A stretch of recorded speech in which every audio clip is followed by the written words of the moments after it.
Ken Healy suffered chronic low back pain for a long time, despite being a very committed and productive American citizen. He has undergone many treatments for his back pain. He also underwent surgery, but the pain persisted. Good morning. My name is Ken Healy. I'm a patient of Dr. Ajrawat. I first came here in 1993. I had a terrible accident, slipped and fell going through a revolving door. Once the injuries, the cuts and the bruises all went away, what didn't go away was the shoulder pain and pain in the back and legs. Dr. Ajrawat treated all three components of my pain, the physical, the emotional, mental, psychological part, and also the spiritual part. With respect to the physical, what I did was I received a succession of trigger point injections, epidural nerve blocks, and I was also getting physical therapy, heat packs, electrical stimulation, and exercise.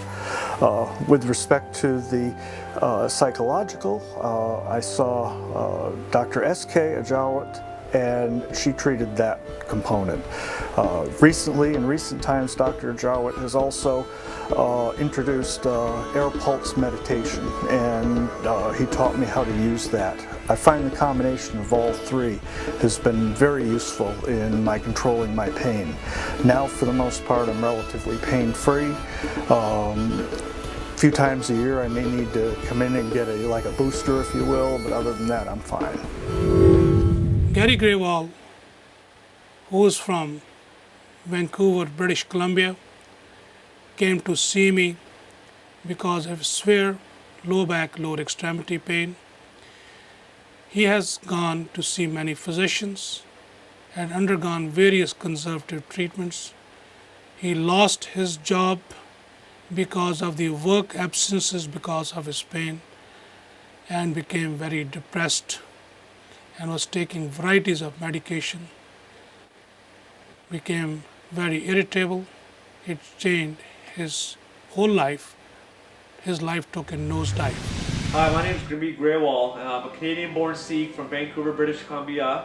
A few years ago, I slipped a disc in my back, and the pain was so unbearable that it ruined my life. And I couldn't function emotionally, and I was just so desperate to find help.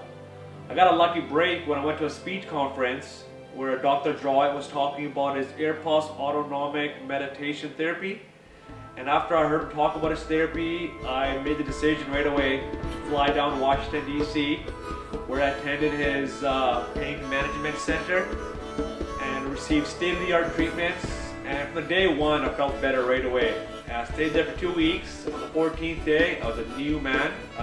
He gave me my old life back. And for that, I could never thank him enough for what he's done for me. So thank you, Dr. Ajrawat.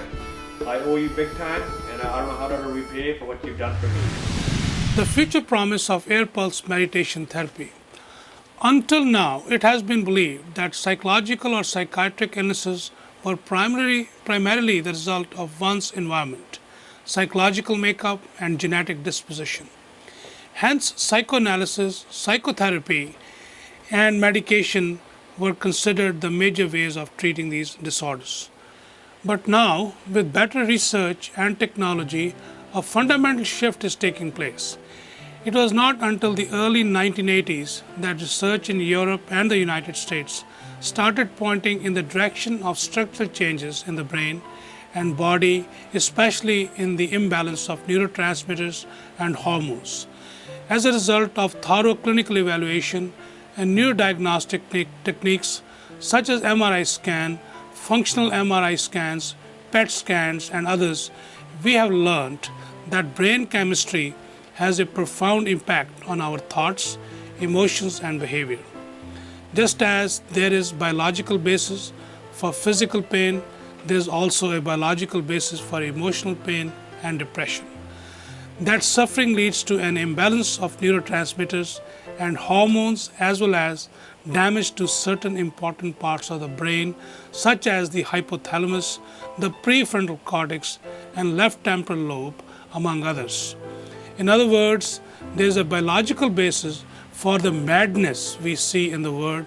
Faulty conditioning, impaired brain circuitry, and loss of homeostasis can lead to psychopathic behaviors on both an individual and group level, culminating in wars, great disasters, and other assorted curses upon humanity. The history of mankind is full of such tragedies. This creates a dilemma for human mind to be truly free and self-empowered. If our emotional conditioning has physical, brain-based roots, it can be healed by the same system that caused that conditioning: religion, family, non-scientific meditation, or traditional therapy. Those institutions and approaches have value, but not in addressing the problem they have created. For as in the words of Albert Einstein, a significant problem created at one level of thinking cannot be solved at the same level of thinking.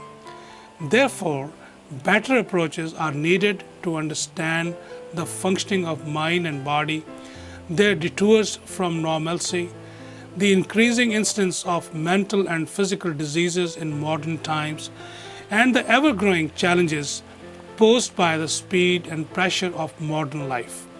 Our social systems are going through incredible changes, and in the famous words of Dr. Jonas Salk, it is the survival of the wisest.